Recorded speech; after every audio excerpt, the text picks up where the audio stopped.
Hey guys, kasama ko si Mani ngayon. Ang gagawin namin is mag-window shopping. Di ba Mani? Yes. So ito na yung nabili ni Mark. Magkano to Mark? Tito after discount. Ayan, may discount kasi.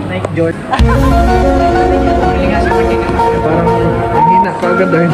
Basic lang to. Ikaw, bibili ka din ba? Don't me. Ano naman sa Mark? Wala. Titingin lang ako eh. Nag-iisip na yan.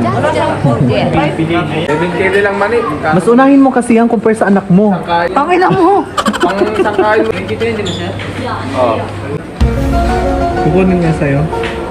Sabi ko nga sa'yo, bilhin mo na lang. Unahin mo yung sarili mo compare sa anak mo. Oo, sige. Paano pag gagawin mo trabaho kung... Unahin ko yung sarili ko sa anak ko.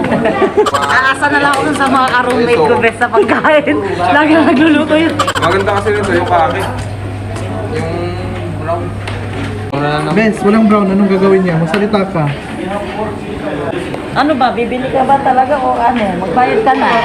So ayan na guys. Si Mark nagbayad na. Magsa-celebrate talaga tayo ngayon. Mark, patingin Mark. Bilis. Iharap mo dito. Ayan.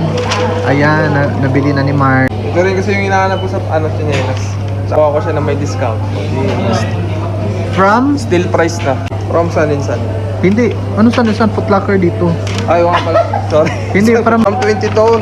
Ngayon 13K din na lang. Oh, di ba? Pero ikaw talaga, mas inuna mo ang sarili mo compare sa anak.